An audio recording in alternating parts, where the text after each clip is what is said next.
back here on the GSMC Football Podcast. And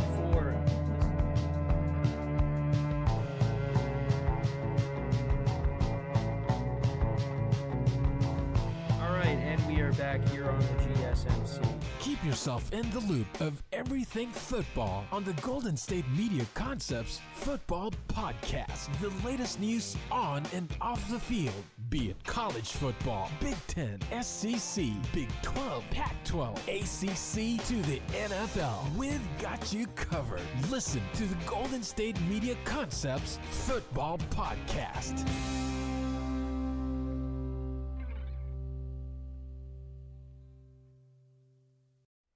And welcome everybody to another edition of the GSMC Football Podcast, brought to you by the GSMC Sports Network. As always, I'm your host, Kenneth, and it's great to have you guys here on this Tuesday, September 17th.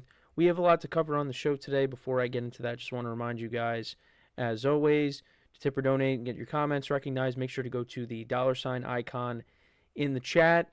This will help create a super chat of any thoughts or comments you may want to see being put out on the live broadcast. I will acknowledge it, and it just makes the show more lively, more entertaining between myself, the host, and you guys, the viewers. We appreciate your guys' viewership each and every day as we put out content for you guys each and every day. So any contribution you can make to the show means the world to us. And also the other way to help out the show is by going to the link at the bottom of the show segment on the ticker, gsmcpodcast.net. So let's get into what we are going to discuss for today. So we're going to start off the show, recap last night's Monday night game between the Eagles and the Falcons. The Falcons coming back late, defeating the Eagles 22-21. So we'll get into the specifics of it. In the second part of the show, I'll get into the news that broke yesterday that Bryce Young of the Carolina Panthers is going to be benched, and Andy Dalton will now be the starting quarterback for the Panthers this upcoming week against the Raiders. So we'll get into that. Also, we'll talk about the latest injury news. So it's likely that Cooper Kupp is going to go on IR. We'll also talk about Deebo Samuel missing a couple of games, one of the wide receivers for the 49ers. So we'll talk about that impact. Already, after week 2, got a ton of major injuries around the league. So, of course, that doesn't change. Then in the fourth part of the show, we'll talk about the Ravens and their loss to the Raiders. Raiders had a 10-point comeback. So we'll talk about that, and then we'll get into talking about the Sunday night game, the Texans and the Bears, and I'll give you my thoughts on that. A very low-scoring game, but we'll talk about that as well. So with that being said, let's get into the first topic, which is recapping last night's game between the Eagles and the Falcons. So both teams, one team coming off of a loss, one team coming off of a win, although I didn't think the Eagles looked particularly good in the game against the Packers. The Falcons just, they didn't look good against the Steelers. Kyle Pitts did score a touchdown in that game, but Kirk Cousins did not look great. However, he did look better last night. It didn't get off to a great start, but Kirk Cousins did finish this game strong, and the Eagles were without A.J. Brown in this game. Also, I thought it was interesting on the very first drive of the game. Excuse me. On the very first drive of the game, they didn't use Saquon Barkley once. Very interesting play calling. Hurts did complete his first pass for 15 yards, but then there was a penalty, and then Hurts ran the ball for 1 yard, pass to Covey on the second play, and then it was a designed run on 3rd and 10. Very interesting play calling, and the crowd was booing already right out of the jump. So Eagles probably weren't happy to hear that. Then the Falcons, they got their first possession, and Kirk Cousins didn't really do anything in that offense. They went 5 plays, and they eventually punted. Then the Eagles put together a nice drive, got into field goal range, but then they opted to go for it on 4th and 4 at the Falcons' 9. They didn't get it. So that's an opportunity that came back to bite them later in the game, as you see the score here. Both teams exchanged punts. Then the Falcons put together a field goal drive, 8 plays, 52 yards, almost 4 minutes of time of possession. Some chunk plays in this drive. A Cousins connected with Drake London for 19 yards, connected with Algier for 12 yards. Algier had a 15-yard run in this game. Also got banged up at one point. I saw him limping off the field. Cousins and Bijan Robinson, there was a miscommunication, I guess, on the play, and it was a fumble, but Bijan was able to recover it. But yeah, Younghoe Koo, who had a nice game, kicked a 39-yard field goal to make it 3-0 Falcons. Then the Eagles put together a touchdown drive, 11 plays, 70 yards down the field, and Hurts connected with Devontae Smith for a 7-yard touchdown to make it 7-3. Then the Falcons, they went on a 15-play, 82-yard drive, a little over 5 minutes of time of possession down the field, and that was yet another Younghoe Koo field goal to make it 7-6. So that's what the score was at the half. And then there was all scoring drives in the third quarter. The Falcons, they opened it up with the field goal drive. Younghoe Koo, a 34-yard field goal to make it 9-7. Then the Eagles, they answered with the field goal drive to make it 10-9. Jake Elliott kicked a 29-yarder. And then this was a big play in the game. Well, actually, before that, so the Falcons actually went for it on 4th and 4 from their own 47. And I was saying, why are they doing this? But then it ended up working. See, the thing is, if that doesn't happen, if they don't convert, it's a bad call, but they ended up going for it and getting it. So it ended up working out, so that was a good call by them. You say that now because it works. Kirk Cousins connected with Ray McCloud for 12 yards. And Kirk actually missed him earlier in the game. I think he hit an underneath route with Drake London, but Ray McCloud was behind the defense. So if Kirk saw him, if he had enough time, and saw him, that could have been a touchdown as well.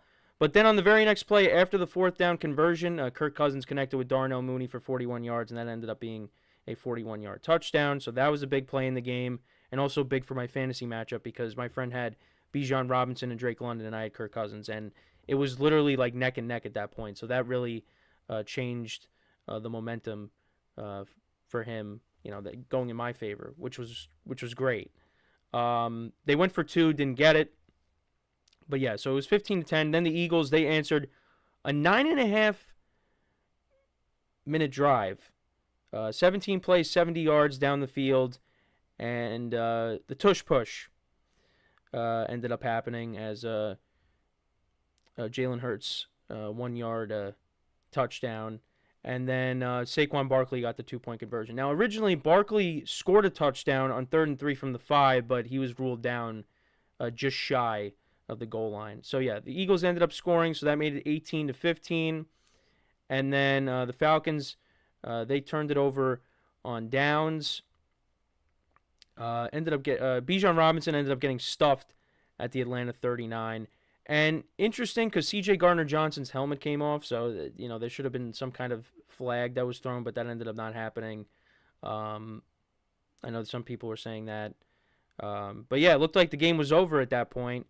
And then this is where, Eagle fans are just, lost some sleep last night. So they got into field goal range. It was 3rd and 3.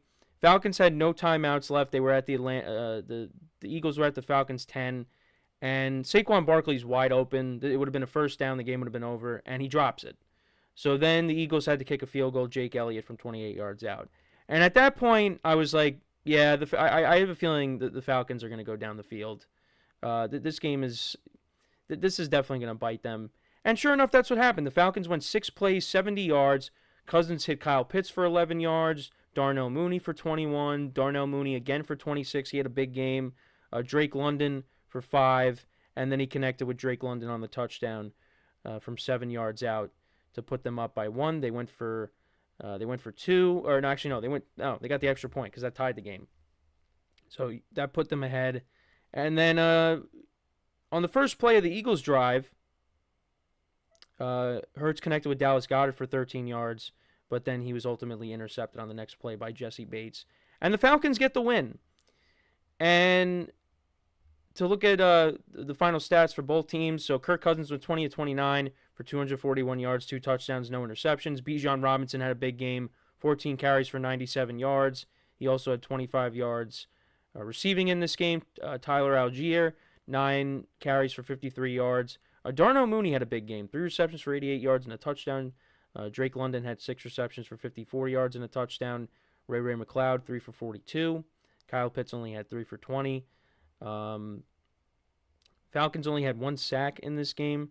Jesse Bates, of course, with the game-sealing interception. And then as for the Eagles, Jalen Hurts, 23 of 30, 183 yards, 1 touchdown, 1 interception. Saquon Barkley, 22 carries for 95 yards. He also had 21 yards receiving. Jalen Hurts had 13 carries for 85 yards and a touchdown. So, between Barkley and Hurts and also Kenneth Gainwell, they ran the ball for almost 200 yards in the game. Devontae Smith was their leading receiver, of course, with no A.J. Brown, 7 receptions for 76 yards and a touchdown. Dallas Goedert had 3 for 38. Britton Covey had 6 receptions for 23 yards. And the Eagles as a team only had 1 sack. They could not get any pressure on Kirk Cousins. So, yeah, Falcons pick up a win. That's a huge win because next week they play the Chiefs, and, that's going to be a tough game if you fall to 0-2. And then as for the Eagles, they play the Saints in New Orleans. So that's going to be a very tough game. But, yeah, the Eagles' defense was not great. Could not get any pressure. Like I said, also the back end struggled, giving up those big plays. I really did not like. I really have not liked what I've seen from the Eagles so far. I was high on them going into the season. I know they won in week 1, but it wasn't pretty. And Jalen Hurts continues to turn the ball over. Now that was late in the game, but I have some concerns with the Eagles. They don't look right at the moment. Saquon still had a good game, but that drop was crucial. And, it's one of those things like, look, you go for the win. I get it, but, the Falcons had no timeouts left. So if you run the ball, they have even less time to go down the field as fast as they did. So you probably run the ball there, drain the clock, and then you have, Jake Elliott kick the field goal. But they didn't do that. Barkley should have caught it, but, I think he's the least of their problems right now. They brought in Bryce Huff to be that replacement to Hassan Reddick. Doesn't seem like he's really living up to that potential, living up to that replacement. The back end is struggling, and, the offense misses A.J. Brown. I think that's one thing I could point to is that, it's just they don't look good right now. As for the Falcons, that was a big win for them. I give Kirk Cousins a lot of credit for that game-winning drive. Because they went right down the field. The Eagles were just, making sure they weren't giving up the big plays, but it didn't matter. The Falcons just tore apart that defense on that last drive. But that's a big momentum game for them because, you don't want to go 0-2 and then going up against the Chiefs, which is a home game next week. But they were able to get the job done. And, that's... and Kirk Cousins, it's interesting. So Troy Aikman was talking to him, and Cousins says he's healthy, but he's not 100% yet, which I thought was interesting. But you know what? It's going to take some time, but this definitely gives him and that team a lot of confidence going forward because Philly's a hard place to play. And once again, and we're going to talk about another matchup a little bit later in the show, but I said, well, Kirk Cousins played well against the Eagles last year, but now this is with the new team. I don't know if he's going to be able to get it done. And it's on Monday night. He got it done. Him and the Falcons got it done. And, so congrats to them on the win. And as for the Eagles, they got some things that they got to clean up. So we'll see what happens. And A.J. Brown is expected to miss more than just this week. So that's big going forward. So we're going to take our first break. And when we come back, we will talk about the Panthers benching Bryce Young. We'll talk about the impact of that going forward for them. So, with that being said, stick around, and we'll be right back here on the GSMC Football Podcast. I feel like I'm losing my mind. Is everybody in the world blind? Please, Lord, give me a sign, a sign. I feel like I'm losing my mind. Is everybody in the world blind? Please, Lord, give me a sign. be the greatest. Everybody on the fake shit, I look around and feel like everybody is the fakest. I make this every day and I'm impatient, hoping one day I blow up from the basement. Statement, the top is so vacant, I don't hear shit that I think is amazing. Waiting for my day when I'm playing, sold out shows for 1,000 faces. Hey, give me that crown, get in my way and to be put down. It ain't your place, all this my town. If I want that shit, then I'll get it right now.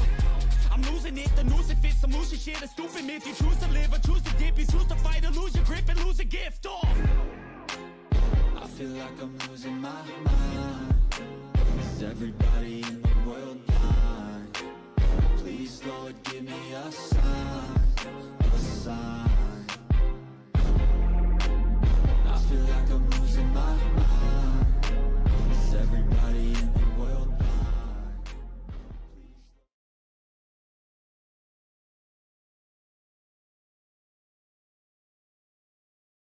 All right, and we are back here on the GSMC Football Podcast. And for the second part of the show, we are now going to talk about the Panthers benching Bryce Young. This was kind of a surprise, I guess, just because, I mean, well, one thing is how early in the season. But also, you know, the Panthers, they brought in Dave Canales to kind of be the guy to fix Bryce Young and get this team going in the right direction.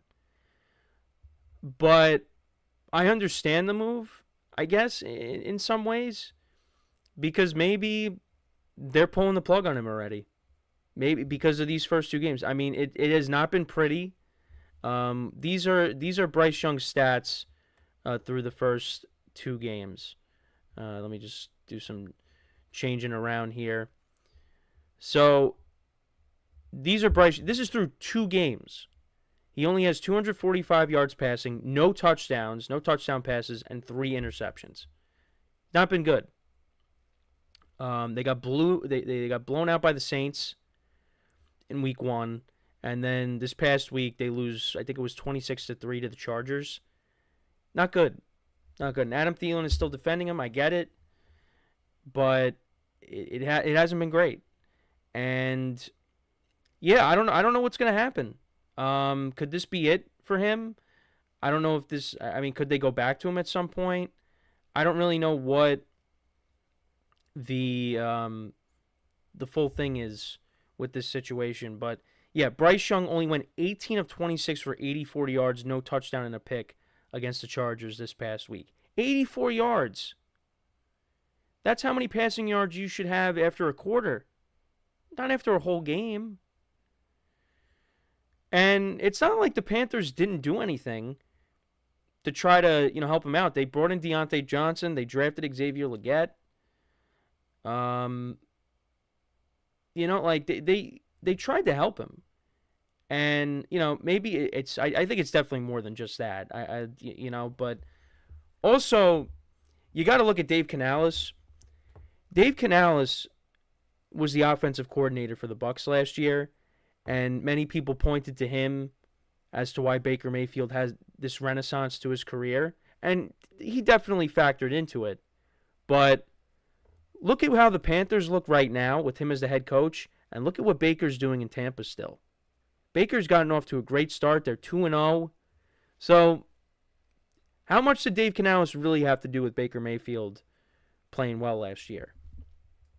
I don't know. That's another question to ask. But, yeah, it definitely is a little bit surprising. I can't say, like, I'm completely caught off guard by this. But, yeah, it definitely is, a little, like, that it's a little puzzling that they pulled the plug. Well, I don't know if I want to say puzzling, but, like I said, it's a little bit surprising. Because it's only week 3. But I guess they really just feel like, yeah, there's nothing happening right now. We got to make a change. Maybe Dave Canales feels like he needs to save his job, so put in the veteran Andy Dalton. Now, Andy Dalton played in one game last year, one full game for the Panthers, and threw the ball a lot, but the Panthers actually, were able to generate some offense with him as the starting quarterback. So last year, it was in Seattle, I remember.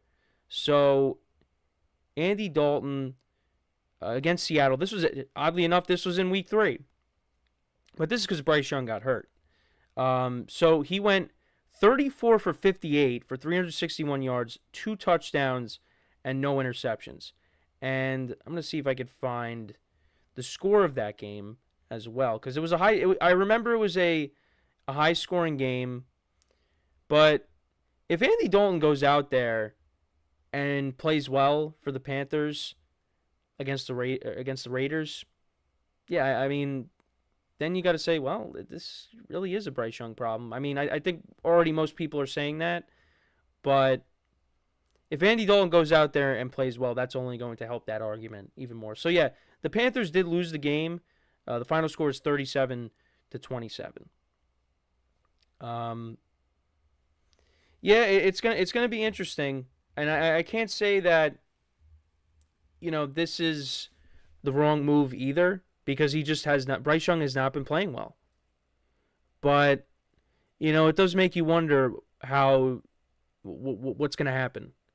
And the other thing too is, again, you see it, the trade between the Panthers and the Bears. And it just is so lopsided. The Bears, they got all these assets from the Panthers. They got DJ Moore. They turned a first-round pick into Darnell Wright in 2023, a second-round pick into Tyreek Stevenson. This year's first-round pick, Caleb Williams, and then they also have a 2025 second-round pick. And it's just, the Panthers got fleeced in this trade, the way it's looking right now. And you also see what C.J.Stroud is doing over in Houston. You could have had him, but you took Bryce Young instead. I mean, who knows what would have happened if the Panthers would have got Stroud and, the Texans get Bryce Young. Like, would C.J.Stroud be who he is right now with the Panthers? But yeah, this trade that they made, it's so one-sided, and the Bears are still using a Panthers pick in the 2025 draft, the second rounder, which is going to be basically a late first. So it's just, it's not good for the Panthers. I feel like it definitely, it's a combination of everything. It's Bryce Young not playing well, and it's the organization. So it's not good.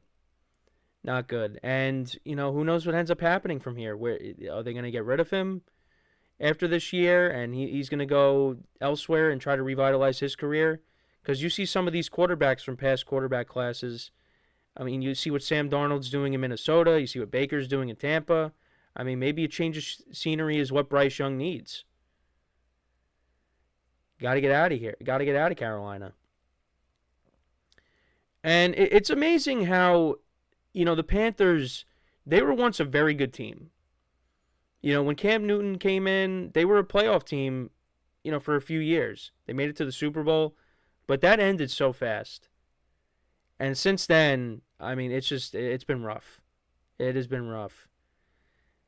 And they tried to, piece it together, bringing in Baker Mayfield, having Sam Darnold. Before that, I mean, they were on the team at the same time, but then they brought in Baker as an upgrade over Darnold, and that just did not pan out. And now you go, and like I said, you go and see what they're doing in a change of scenery. I mean, that does speak volumes about the Panthers. But it's just, what's going on here is just, it's not good. I think it is a combination, but you do, the organization, yeah, I mean, look at what these other quarterbacks are doing in other places. So, yeah, I mean, we'll see how the rest of this season unfolds for the Panthers. I mean, this could be many different things. You could say it's a desperation move for Dave Canales, because the offense just has not looked great at all. I think Andy Dalton right now, yeah, is probably the better option. He's a veteran quarterback. The offense, I think, will look better with him. Now, that doesn't mean that the Panthers are going to go on this run and make some noise in the NFC South. No. But the offense will definitely look a little bit more competent. So, but yeah, I mean, it's going to be tough to come back from this if you're Bryce Young. And, after this long offseason, after the kind of year that the Panthers had last year, and they went out and they tried to improve the offensive line. They got him more weapons. And they're still kind of and a new head coach, an offensive-minded head coach. They're still in the same spot. So, yeah, it's not looking good. This season is on its way to being another disastrous season for the Panthers. And, yeah, we'll see, what Andy Dalton can do. Like I said, I think the offense is going to look a little bit better with him. But, again, I'm not expecting the Panthers to just, become this good football team all of a sudden. I don't think many people are expecting that either. So, yeah, that is major news that did break yesterday. I was a little bit surprised by that, but not saying like I said, I wasn't completely caught off guard by it.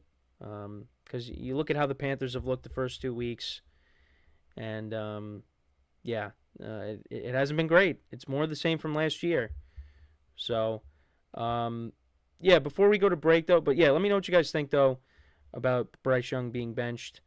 Do you think he should have been given more of a runway here with this new head coach? Let me know in the comments. So, before we go to break, just want to remind you guys once again to tip or donate and get your comments recognized. Make sure to go to the $ icon in the chat. This will help create a super chat. Any thoughts or comments you may have during the live broadcast, I will acknowledge the super chat that you put out. And it just makes the show more lively, more entertaining between myself, the host, and you guys, the viewers. We appreciate your guys' viewership each and every day, so any contribution that you can make to the show means the world to us. And the other way to help out the show is by going to the link GSMCpodcast.net, which is displayed at the bottom of the show segment on the ticker. So when we come back from our second break of the show, I will get into talking about the latest injury news around the league, some major news regarding wide receivers in the NFC West, Cooper Kupp and Deebo Samuel. We'll talk about them and the impact of their injuries when we come back from our second break of the show. So, with that being said, stick around, and we'll be right back here on the GSMC Football Podcast. Looking for your daily fix of sports talk without having to pay for it? GSMC Sports Network is available on YouTube. Just search GSMC Sports Network. Get your fix of daily sports talk shows on YouTube, absolutely free. NFL, college football, NBA, MLB, MMA, UFC, fantasy football, and so much more. GSMC Sports Network has shows running all day long, with new sports shows starting every 2 hours. Just like on your favorite cable sports channel, except GSMC Sports Network is absolutely free. Just search GSMC Sports Network on YouTube to catch one of your new favorite shows, like the GSMC College Football Podcast, Chip Shot Football Podcast, Hoops and Heels Women's Sports Podcast, GSMC Basketball Podcast, and so many more. Check it out for yourself. GSMC Sports Network, now available on YouTube absolutely free. Search GSMC Sports Network on YouTube right now.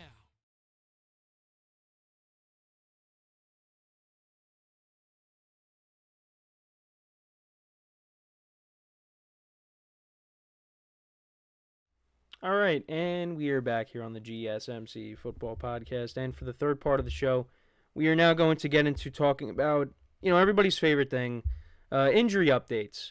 So, it's already week 2. Well, now we're moving on to week 3. But already some major injuries around the league. And the two that I wanted to focus on are Deebo Samuel and Cooper Kupp.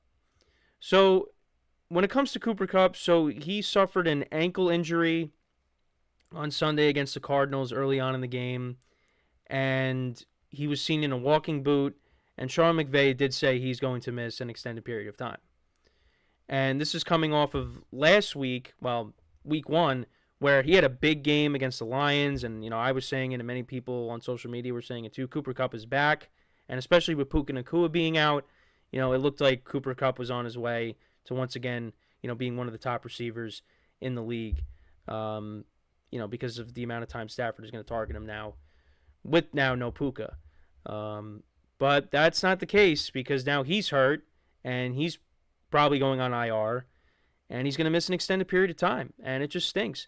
And really for the Rams, and I'm going to do a segment tomorrow talking about all the 0-2 teams, but it's going to, all the obstacles now that the Rams have to overcome right now, it's really going to be hard for them to, be that same team from last year.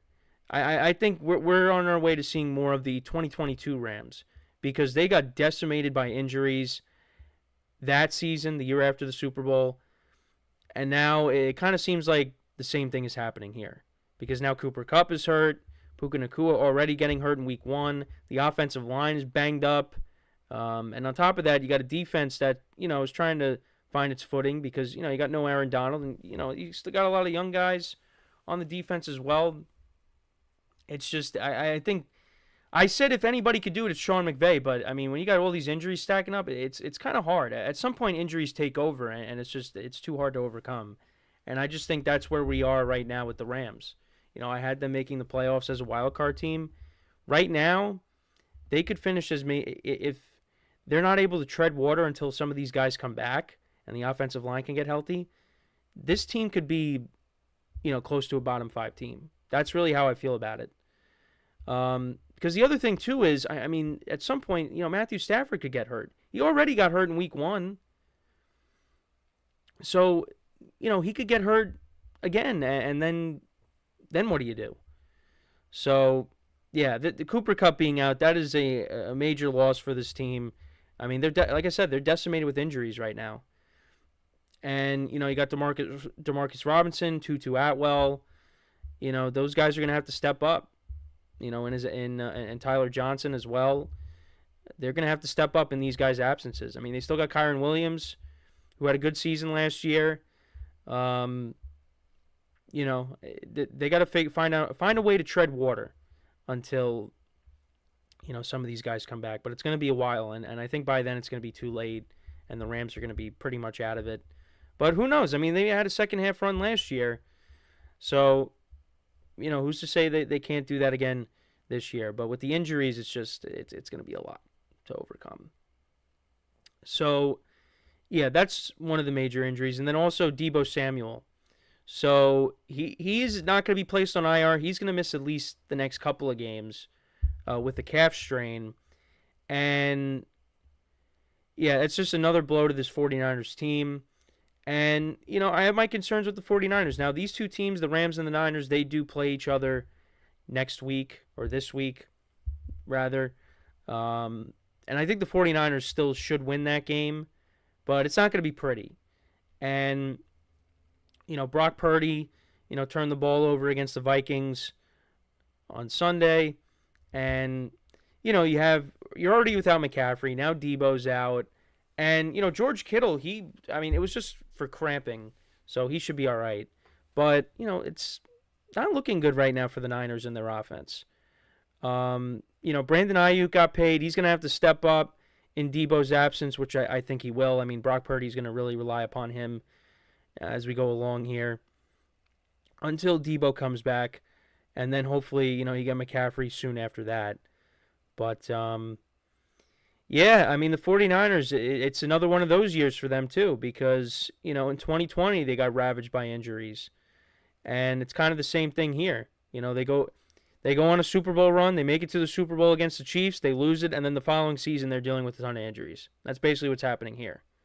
Now, thankfully, their whole defensive line is not hurt, although Nick Bosa, actually, I think he got banged up in this game as well against the Vikings.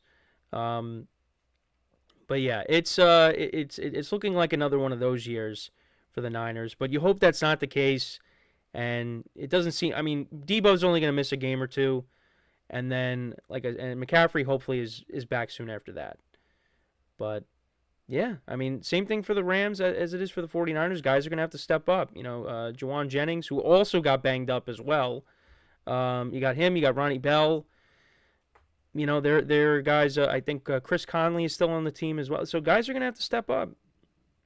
And I think the 49ers, they'll be able to withstand this. Like I said, they play the Rams this week. I think the 49ers should beat the Rams, and it's going to be tough for the Rams if they lose because then they're going to go 0-3, and their playoff hopes are going to continue to dwindle. Again, after 3 weeks, we're already talking about that, but it's true though. So yeah, the Niners got the Rams. Then they got the Patriots at home, the Cardinals at home. I mean, they realistically should win their next 2 games. The Cardinals is going to be a tough game, the way that offense looked on Sunday. The 49ers are going to have to win their next 2. Because, yeah, you got the Cardinals at home, then you're at the Seahawks, home against the Chiefs, home against the Cowboys, and then you got a bye in Week 9. So, I mean, you should get Debo back by the time you play the Cardinals or the Seahawks, but McCaffrey will be a little bit after that. So hopefully he's back at least before the bye week. 49ers got a tough schedule, though. Because you move along here after the bye week, then you're at Tampa, home against the Seahawks, at the Packers, at the Bills, home against the Bears, who got a good defense. The Rams, I mean, we'll see what they look like late in the year. At the Dolphins, home against the Lions, and then at the Cardinals. This is not an easy schedule. This is a tough schedule for the Niners. So they got to hope that they get their guys back healthy. So, but yeah, Debo's not a long-term thing, and the 49ers are being as precautionary as they can with McCaffrey. So, you hope that this extra, time off, on IR, he gets fully healthy, and then he'll be ready to go when it's time. So, but yeah, those are the big injuries. I mean, then, some other injuries, and I did touch upon this, Isaiah Pacheco suffering the ankle injury, the broken fibula. He's going to be out 6 to 8 weeks. That's a big loss for the Chiefs. We'll see how their running game looks like on Sunday against the Falcons. The Jets had a couple of injuries. C.J. Mosley got carted off against the Titans, and also Jermaine Johnson as well. 2 key pieces on their defense getting hurt. And, we'll see if they end up paying Hassan Reddick, because they're kind of thin right now. But yeah, it's just... Also, Justin Herbert got x-rays. He got rolled up on in the second half against the Panthers. It doesn't seem like it's too serious. I think, more news would have been made about that if it was really serious. But, he was hurt in the offseason. So, you want to make sure Herbert's right, because you don't want to go into a game against T.J. Watt with Easton Stick as your starting quarterback. Even though, did win, didn't win a game. But, don't want him being the starting quarterback. I was going to say, didn't play that bad against the Bills in the second game that he started, but the Bills ended up winning that game anyways.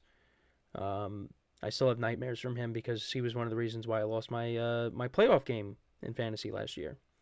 So, but yeah, injuries, they continue to be annoying. Again, we've made it through 2 weeks, and already the injuries are starting to pile up. So hopefully, that changes. But I said that last year, and look what happened. So, but yeah, 2 major injuries. To the 2 teams in the NFC West that they will be matching up against each other this week.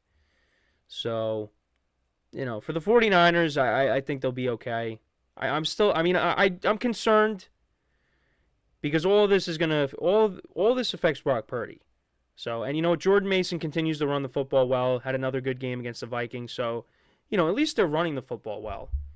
Not to say that the passing game hasn't been great. I mean, it's not like it's not what it was last year. The offense is not what it was last year, but now you lose Deebo Samuel, and you saw how Brock Purdy played without him. So, and you're already without McCaffrey. So, you know what? Purdy's going to have to step up. The other guys on the team's going to have to step up. But I think at least for these next 2 games, if Deebo's going to miss at least the next 2 games and come back, they'll be okay. Because, again, the Rams they should beat, and I think they should beat the Patriots at home. Although the Patriots, are not a pushover.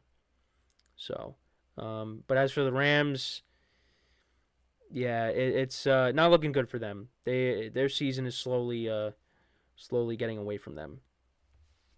But let me know what you guys think about the latest injuries. What do you think their impacts are, or just any comments you may have on it? I mean, obviously the impact of them is huge, but any thoughts that you have on the injuries that we've had to deal with so far in this young NFL season. So we are going to take our next break, and then when we come back, we'll do some more game recaps. We're going to talk about the Raiders defeating the Ravens, comeback win for them. Gardner Minshew, yet another win in Baltimore for him. So we will get into that when we return from our next break here on the show. So with that being said, stick around, and we'll be right back here on the GSMC Football Podcast.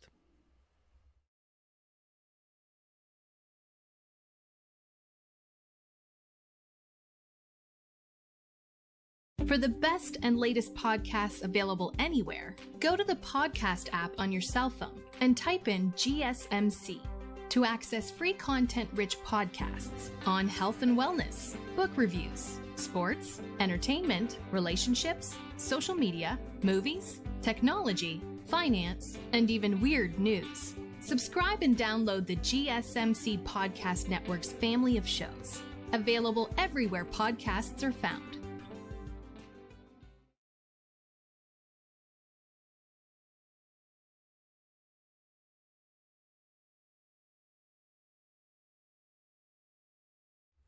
All right, and we are back here on the GSMC Football Podcast, and for the fourth part of the show, we are going to get into the Raiders upsetting the Ravens in Baltimore 26-23. Gardner Minshew again pulling off another upset in Baltimore against the Ravens, because last year he did it with the Colts. And I just wanted to show you guys, so this is the comparison between the two performances. Last year he did it as a member of the Indianapolis Colts, and this year, of course, he's doing it as a member of the Raiders here. So this is the comparison. Again, like, the stats don't really jump out at you, but I just thought it would be funny to just show you. Well, unless you're a Ravens fan, the Gardner Minshew statistics for those two games. Now, last year it was a game in overtime. Early on in the season. I think it was week 3. But yeah, so he went 27-44, 1 touchdown, 227 yards, no interceptions, and had a passer rating of 82.3. And then, had a better game here, although he did have an interception. He went 30-38 for 1 touchdown, 276 yards, 1 interception, and a passer rating of 94.7. So, yeah, those are Minshew's stats for the game. Now, I'm not going to say Minshew is the main reason why the Raiders won this game, but I just figured bring it up because, again, like I talked about with Kirk Cousins and the Eagles and him playing well last year, but they lost, and I'm not going to pick him in this game to win. It was the same thing here. I was like, can Gardner Minshew pull off another upset in Baltimore? I was like, I don't think so, and that's what happened. So to go through the game here. So the Raiders punted to start the game. 3 plays, -8 yards. So it didn't get off to a great start. Actually, they punted on their first 3 possessions. The Ravens, they kicked a field goal on their first possession. Justin Tucker kicked a 48-yard field goal to make it 3-0. Then the Raiders, their drive after the first quarter, they ended up turning that into a field goal drive. Daniel Carlson from 53 yards out to make it 3-3.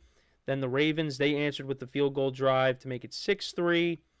Justin Tucker from 42 yards out to make it, like I said, 6-3. Then Gardner Minshew threw a pick. Ravens, it looked like they were going to cash in. Justin Tucker, though, missed a 56-yard field goal, and missed one last week against the Chiefs. That's not good. That's not a good sign for Justin Tucker, who's one of the greatest kickers of all time, if not the greatest kicker of all time. Then the Raiders, they answered with a field goal of their own to make it, to tie the game. This was a 51-yarder from Daniel Carlson. And then before the end of the first half, the Ravens, they answered with the field goal, Justin Tucker from 32 yards out. It's the long field goals that Justin Tucker has seemed to have a problem with. So, yeah, 9-6 at the half. And then the Ravens, they opened up the third quarter. 6 plays, 70 yards, 3 minutes, 18 seconds of time of possession. Some chunk plays. Justice Hill, 14-yard run. Lamar Jackson connected with Mark Andrews for 16 yards. A 29-yard run by Derrick Henry. And then Lamar Jackson connected with Zay Flowers for an 8-yard touchdown. So it was a 10-point game at that point. And you thought, the Ravens are going to run away with this thing. Because then the Raiders on their next drive, they turned it over on downs. However, Lamar Jackson then threw an interception, which was intended for Rashad Bateman, and the Raiders cashed in and scored a touchdown on that. Big play in the game, 3rd and 8 from the Ravens' 28-yard line. Minshew connected with Brock Bowers for a 27-yard reception, and then Alexander Mattison scored a rushing touchdown from 1 yard out to make it 16-13. But then the Ravens responded. They scored a touchdown. Derrick Henry, another rushing touchdown for him. That made it 23-13. And then you thought, okay, the Ravens should win this game, right? Not the case. As in the fourth quarter, Raiders put together a drive to make it 23-13 or 23-16. Daniel Carlson another field goal. The Ravens punted, and then the Raiders put together a touchdown drive. Minshew connected with Devontae Adams on a 1-yard touchdown to tie the game. And the Ravens punted, and then the Raiders put together another field goal drive. Daniel Carlson from 38 yards out to make it 26-23. And then the Ravens had one more possession. And it looked like Lamar Jackson was going to run it all the way to the end zone. But he ended up lateraling it to Justice Hill, and then Justice Hill threw an illegal forward pass. So there was a penalty on the last play of the game. But yeah, when Lamar took off with it, you thought, "Oh man, is he gonna do it?" But that ended up not happening, and the Raiders get the win. They did not run the ball well. 27 yards rushing in this game. Devontae Adams was a beast in this game. 9 receptions for 110 yards and a touchdown. Still one of the best receivers in the NFL. Brock Bowers, the rookie tight end, had a good game here. 9 receptions for 98 yards. Jacoby Myers had 4 for 29. The interception was by Robert Spillane off of Jackson. Max Crosby had 2 sacks in the game. That was what the Raiders had as a whole. And then as for the Ravens, Lamar Jackson went 21-34 for 247 yards, a touchdown, and a pick. Derrick Henry had 84 yards on the ground and a touchdown on 18 carries. Zay Flowers, 7 receptions for 91 yards and a touchdown. Mark Andrews got more involved this week, 4 receptions for 51 yards in this game. Isaiah Likely only had 2 for 26. Marlon Humphrey had an interception in this game, and the Ravens had 5 sacks in this game off of Minshew. But it wasn't enough. Justin Tucker went 3 for 4 on field goals. He makes that one earlier in the game. This game goes to overtime, and maybe things go a little bit differently. But, yeah, the Ravens lose the game. And, now they're 0-2. And I think I think this was what it was. So, Lamar Jackson is the first reigning MVP. Him and his team have started off 0-2. He's the first reigning MVP to start off 0-2 since, I think, 2002. I think that's what it was. So, yeah, it's not a good start for the Ravens. There's no excuse. You have a 10-point lead at home, and you blow it. That's just unacceptable. And, they're going to have to figure things out. But, and there's already people, one of my coworkers already talking about, well, not already, but has been saying that, and Ravens fans too, they let Mike McDonald walk. And many people are saying that they should have let Harbaugh go and promoted him to be the head coach. And that didn't happen. So, who knows what happens with this season. I still think the Ravens are going to be one of those teams that, makes the playoffs. I had them making the playoffs, as we all did. Many people have them going to the Super Bowl. So, they started off 0-2, but I think they're going to be okay. They're going to get things right. Now they're playing the Cowboys. That's a big game for both teams. Really is. More so for the Ravens because they're 0-2. They don't want to go to 0-3. Then that would be disastrous. But, you look at it's funny. You look at the AFC North right now. The Steelers are 2-0. The Browns are 1-1 after, and they got the win against Jacksonville, and we'll get to that game as well. After their disastrous Week 1 performance against the Cowboys, but they're 1-1. And then the two teams that I had, finishing at the top of the division, the Bengals and the Ravens, they're both 0-2. So, it's still early. I mean, we'll get into. I'm going to talk about, like I said, I'm going to talk about all the 0-2 teams tomorrow, in a segment. But I'm not worried about the Ravens. But this is what they do though. Sometimes they drop games that they shouldn't drop. I mean, last year it was kind of the same thing. Gardner Minshew's a starter. Colts on the road in Baltimore, and the Ravens lose that game. That's a game that they should have won. And this game here is a game they should have won. Especially because, they had a 10-point lead. No excuse there. So, they got to figure it out. Like I said, they got the Cowboys coming up. It's going to be a tough game. But, I mean, what's going on? And Isaiah Likely was, this close from scoring a touchdown last week against the Chiefs. And who knows, if the Ravens go for 2 and get it, then things look a little bit different. But right now they're 0-2, and this is what it is. This is the reality. So they're going to have to, like I said, they're going to have to figure things out. So, Diggs, BTW1 is in the chat saying hello. What's going on? He was in here the other day. And as for the Raiders, this is a big win. This is a big win. Credit to them. They take on the Panthers this week. The Raiders, I looking at them going into the year, I don't think they're going to be bad, but they're not going to be good. I still think they're kind of finishing around with the same record. I mean, they're going to have to find a running game because, they have good pass catchers. Devontae Adams, now you see Brock Bowers, he had a good game. Jacoby Myers, Trey Tucker. I mean, they have playmakers on this offense. It's just the running game with Zamir White and Alexander Mattison, that's, a little bit of a problem. And you see what Josh Jacobs did for the Packers, on Sunday. Imagine having that in this offense right now. But no, they let him go. So we'll see if they can improve this running game. But Max Crosby got 2 sacks in the game for them. Like I said, that's a big win for them. And now they got the Panthers, which is at home, which, it's their home opener. It's a very winnable game. But, now with Andy Dalton starting, it's going to be a little bit tougher. So we'll see. We'll see how it goes. But disappointing loss for the Ravens, but, give props to the Raiders for hanging in there and coming back. And Minshew, once again, beating the Ravens 2 years in a row.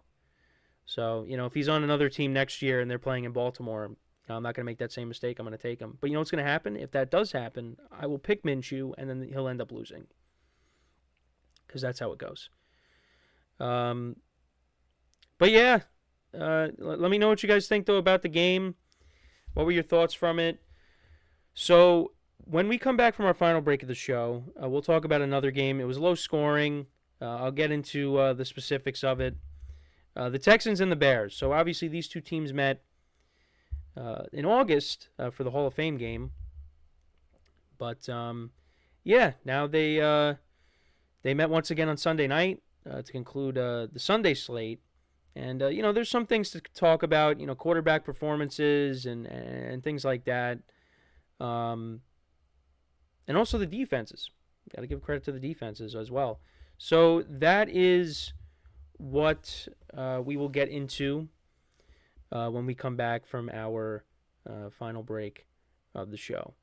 Still got a lot to cover this week, though, with all the Week 1 matchups. There's still some that I wanted to get to that we're not going to get a chance to get to today, but more will be talked about tomorrow, and then a little bit on Thursday as well, because there was so much news that broke, with the injuries and obviously Bryce Young being benched, making news. There was a lot. So that's why I had to hold off on doing more recaps for today, but we're getting into them.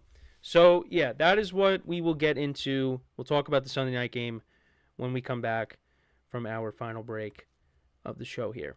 So for one final time today, stick around And we'll be right back here on the GSMC Football Podcast.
All right, and we are back here on the GSMC Football Podcast. And for the final part of the show, we are going to get into talking about the Sunday night game, recapping that between the Bears and the Texans. Low-scoring game here, I might add, but there are some things I wanted to touch upon with it. So the Texans were 6.5-point favorites in this game, and of course the Bears covered. And going into the game last night, I was like, yeah, the Falcons are going to either cover. I'm not going to be surprised with whatever happens. And, of course, the Falcons end up winning. So I finished with 6 wins in the spread pool this week. And this game, I was hoping that I would have been able to win it, but ended up not happening. So first quarter, got off to a strong start because both teams on their possessions. The Texans had 2 possessions in the first quarter. The Bears only had 1. They scored. So the Texans, their first possession, it was 4 minutes 40 seconds of time possession. They went down the field. Joe Mixon had a 16-yard run in this. On this drive, Kymie Fairbairn had a huge game, 56-yard field goal to start off the game. Then the Bears, they answered a 6.5-minute drive, 11 plays, 42 yards. Caleb Williams, a couple of nice plays to DeAndre Carter, 14 yards, and then another 12. Then hit DJ Moore for 19 yards. Cairo Santos then later in the drive hit a 53-yard field goal to make it 3-3. Then the Texans answered, almost 4 minutes of time possession, 8 plays, 77 yards. Stroud connected with Nico Collins for 18 yards. He connected with Stover for 18 yards, another 18 yards by Tank Dell on a running play. Eventually, on 2nd and 24 from the Chicago 28, because there was an unnecessary roughness call on Nico Collins. That set them back. Nico Collins then from 28 yards out scored a touchdown to make it 10-3 Texans. Then the Bears punted on their next drive. The Texans, so their first 3 drives of the game were all scoring. Stroud connected with Stephon Diggs for 21 yards, then another 18 to Nico Collins, and then Kymie Fairbairn later kicked a 47-yard field goal, which I thought was interesting because it was fourth and 1. I'm surprised that they didn't go for it. But anyways, that made it a 10-point game, which I think I forgot to bring this up with the Eagles. So they went for. Actually, no, I think I did bring it up. I might have not. But it was when they went for it on 4th down when they should have just kicked the field goal earlier in the game. I don't know why they didn't do that. But the Texans did it. So then both teams exchanged punts. Then the Bears put together a touchdown drive. They got good field position. The punt was not very good. 8 plays, 49 yards, 3 minutes, 10 seconds of time of possession. Khalil Herbert scored a rushing touchdown from 2 yards out. So that made it 13-10. But then the Texans got into Fairbairn's range, and he kicked a 59-yard field goal, which there was a penalty right before that. I think there was a false start. Then Stroud threw an incomplete pass. But, yeah, Fairbairn hit a 59-yarder. So that made it 16-10 at the half. Then all punts for most of the third quarter. Then Caleb Williams threw a pick. Stingley picked that off, and they turned that into a field goal drive. Fairbairn from 53 yards out. So, yeah, like I said, he had a day in this game. Then Caleb Williams threw his second interception. Both teams exchanged punts. Then it looked like the Texans were going to put this game away, but then Cam Akers ended up fumbling the ball at the Bears 4, and the Bears got the ball back. They turned that into a scoring drive to make it 19-13. Santos from 54 yards out. So, yeah, that made it 19-13. The Texans punted, and then the Bears, on the first play, Caleb Williams hits Rome Odunze for 27 yards, but then no gain on the next play, incomplete to Gerald Everett. Then he got sacked, had a 1-yard scramble, and then tried to hit Odunze on 4th and 17. And that was it. So Caleb Williams, again, no touchdowns in this game. 23 of 37, 174 yards, no touchdowns, 2 interceptions. He was their leading rusher. He had 44 yards rushing. DeAndre Swift, 14 carries for 18 yards. So he has not gotten off to a good start. The Bears' run blocking has not been, the offensive line just has not been good for the Bears. DJ Moore had 6 receptions for 53 yards. Rome Odunze, who was questionable going into the game, he ended up playing. He only had 2 for 33. DeAndre Carter was more involved, with Keenan Allen being ruled out. He had 3 receptions for 32 yards. Cole Kmet had 4 for 27. Swift had 4 for 24. Kevin Byard was the player that recovered the fumble.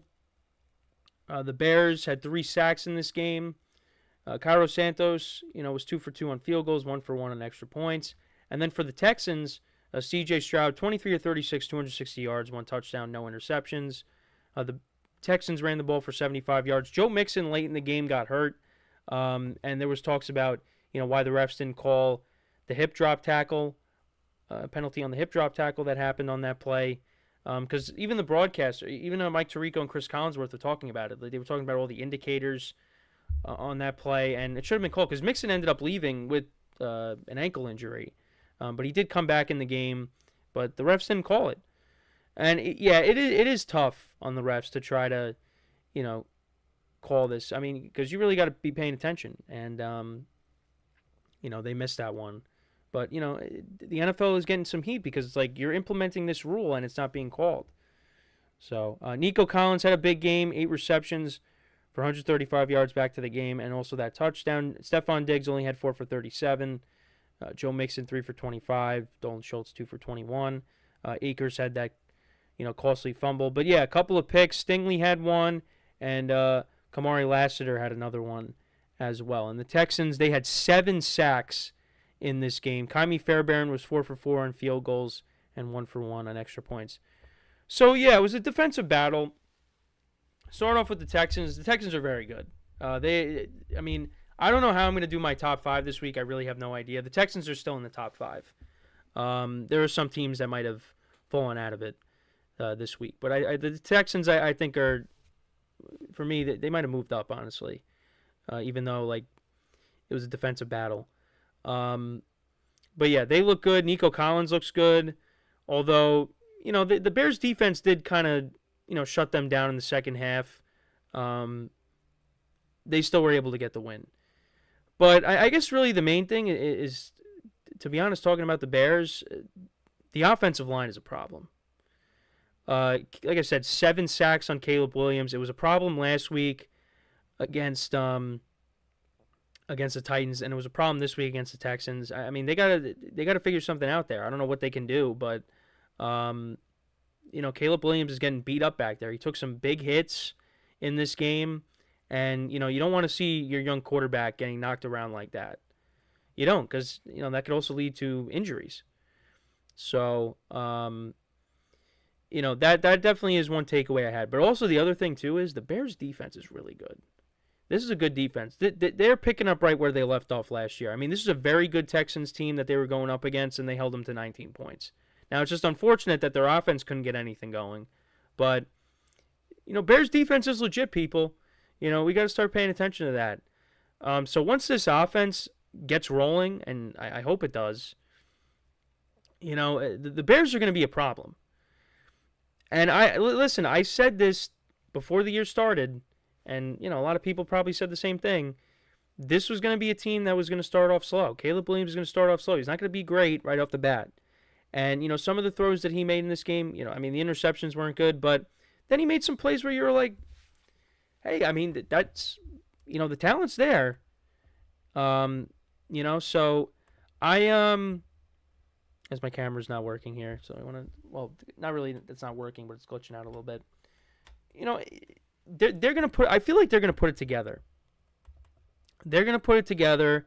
I mean, you hope that, the offensive line could improve as we move along here in this young season, because it just hasn't been great. And that was one of the concerns going into the year, was the offensive line. And these couple games have not been great. So, I think if they could figure that out, because also it's impacting the running game too. I mean, the Bears, every time Swift had the ball, I mean, I just told you his stats, 14 carries for 18 yards. He could not get anything going on the ground. And you need a running game too to balance out this offense. Can't have Caleb Williams throwing the ball a bunch of times with no running game. So, but you also got to get Keenan Allen back as well. So, but you know what? The Bears are 1-1. They stole that game last week from Tennessee. They could very easily be 0-2 right now, but they're 1-1, and they take on the Colts next week, who did not look great in Lambeau against the Packers with no Jordan Love. So they could definitely win that game, but it's going to be tough. I mean, they got some issues. So let me know what you guys think though about this game. What were some of your takeaways from it? Very low scoring game. Again, it got off to a good start, but yeah, it just the game kind of slowed down. But you know what? I guess you got to appreciate these defensive battles at times, because in this league now with all offense, it's nice to see. For some people, for them it's nice to see defensive battles like the one that we saw, because these are two good defenses.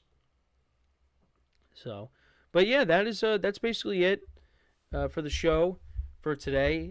Thank you guys for tuning in. We will continue to recap Week 2 in the NFL. There's a bunch of games that I still haven't gotten to that we will get to tomorrow. We'll get to the Giants game, of course. But there's some other games that I didn't get to that I want to get to. The Buccaneers beating the Lions, the Jags losing. As well, I wanted to talk about some of the 0-2 teams. Well, all the 0-2 teams, and if whose seasons are over, whose seasons aren't. And some other games as well that we didn't get to that I'll cover. But yeah, another week in the NFL has come and gone. We are now on our way to Week 3, but we will continue to talk about Week 2 tomorrow, like I said.